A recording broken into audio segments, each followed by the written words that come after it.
Hello, I'm Emma Lee.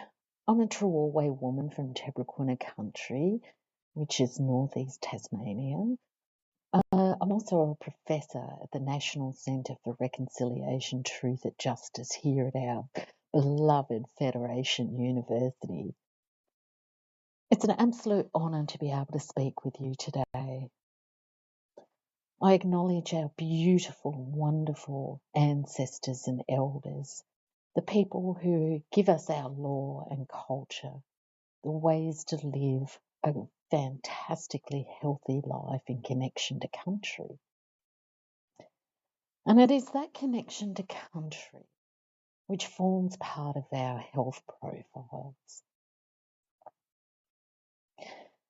If we think in the colonial era, a couple of 100 years ago, when massacres and genocide were happening to our people on our country, we might think that that is what colonisation is about. But in reality, colonisation is a continuing structure about the narrative. It's not enough to genocide people, but there's also a narrative that accompanies it to justify those actions. So things that I've heard in my lifetime, they didn't use the land like we did. They were not Christians. They were uneducated, dirty and stupid. That Aboriginal people were unhealthy. And it's those little narratives that we get told every day in both explicit and implicit ways that actually affects how we see and respond to Aboriginal people in our care. So cultural safety isn't just about what you do, but how you do it. And cultural safety is about saying, well, okay, I'm here to be able to care for someone and I know all these techniques. But then there's the how. How do you apply that? And so with Aboriginal people, we have different approaches to health that are community orientated, that take in a connection to country. This is not to say that you are required to go out and fix the environment while you're also delivering care to that person. What I mean is that our health is part of a communal aspect, that our health affects our mothers, our brothers, our cousins, our aunties, our uncles, our sisters. And in that relationship that we have as kinship to each other and then to country, our health is a holistic approach.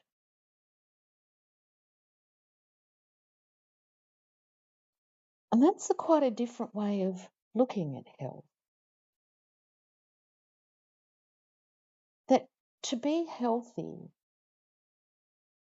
and to make healthy decisions about country, we take in all aspects. So that if I'm off to the doctor or seeing the community nurse, I want to know about, and from people who work with us, how are you doing is a much broader question about how is your connection to country.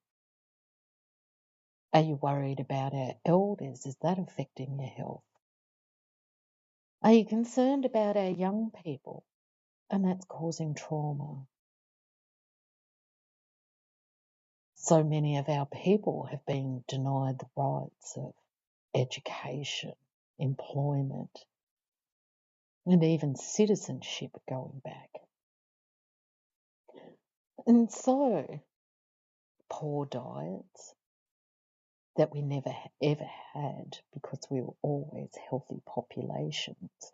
Poor diets based on colonial foods of what they say sugar, tea and flour have impacted us and our health profiles.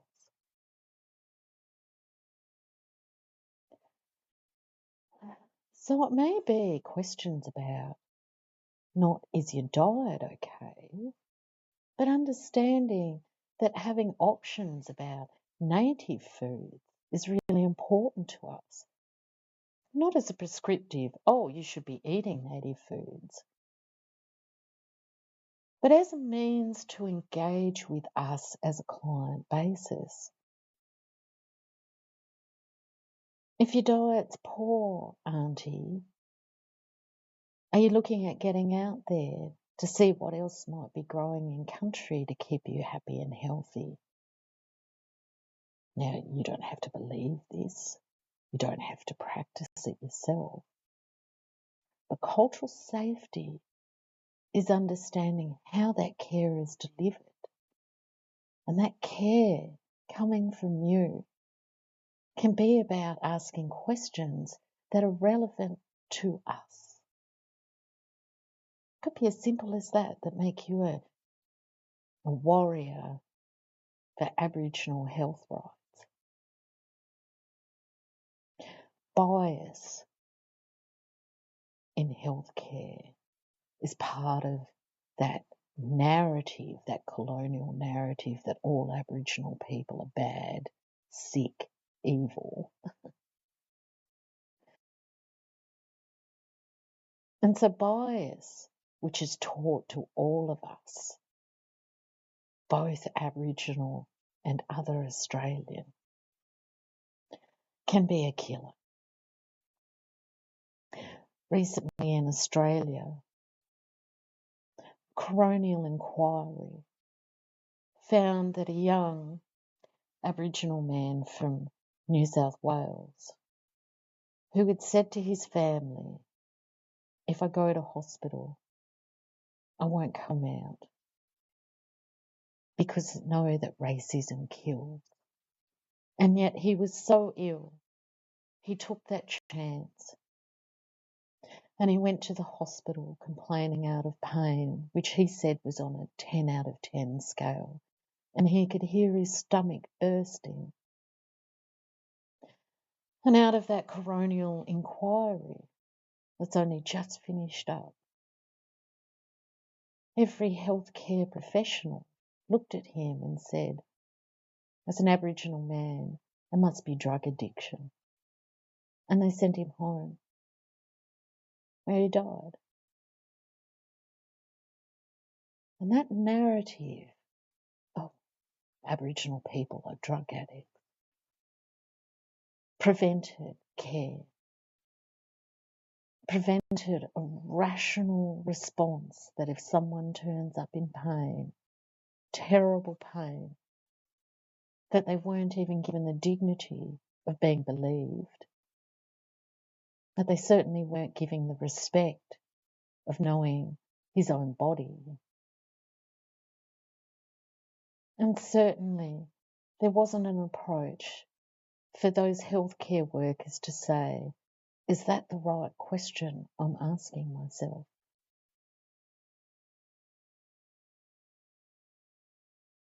The Uric Justice Commission in Victoria, which is ongoing right now, has also generated findings that racism in the healthcare sector is a death sentence to us.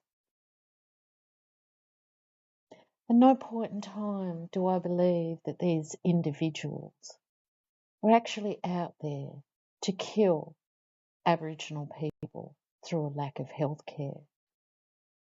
I believe that all people who are going into healthcare come with the right motivations. However, that narrative and bias, Aboriginal people are drug addicts, they lie about their pain, and in the end nothing is wrong with them.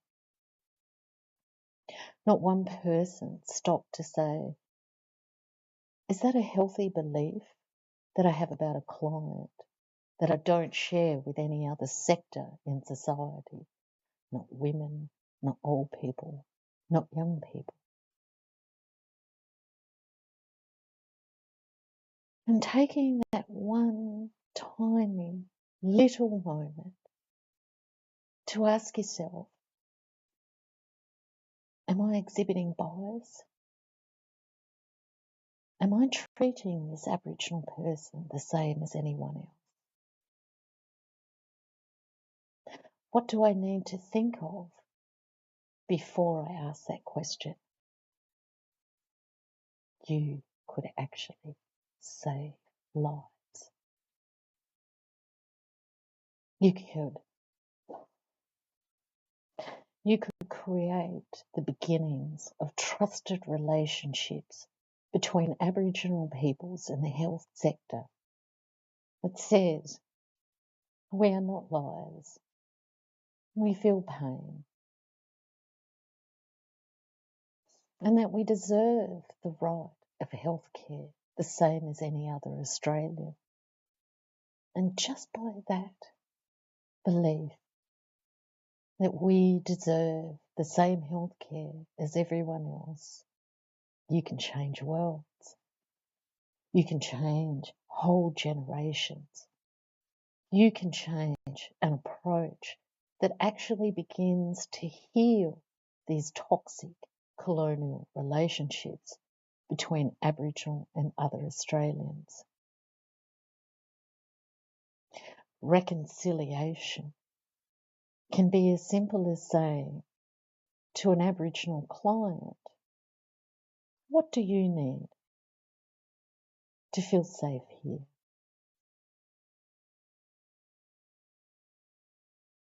It might just be as simple as saying, particularly to older Aboriginal people, may I call you auntie? May I call you uncle? And for us, that level of respect about our elders means that you become attuned to hearing us in ways that are not necessarily recognisable, but in knowing that you are being invited into part of our lives that's not safe to share. And so you may actually get to the root of that health issue just by a very simple respect mechanism of, may I call you auntie? And so now, as that Aboriginal person, I can respond to your questions asking me about my health rather than worrying, are they going to think that I am just a drug addict? Are they going to think that I am lesser, not worthy of the same health care?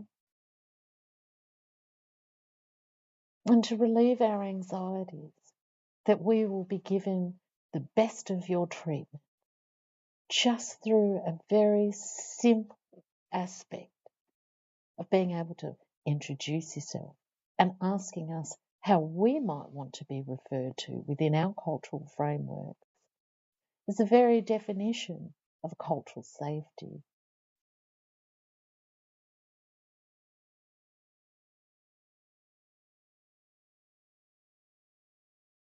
I'm humbled and honoured that I've been able to have a little talk with you today, because our people's health relies on you. Generations of our communities, country, as a holistic part of our lives and connection to. I don't live on country, I come from country. And just even understanding that is also part of the cultural safety about how we would like our healthcare delivered. You have the capacity to make things right just by stopping and saying, how are you today, auntie? And how may I help you? I wish you well in your health career futures.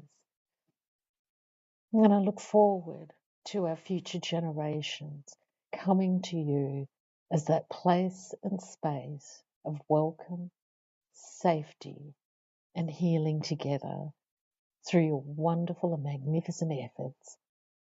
Thank you so much. Cheers and good luck.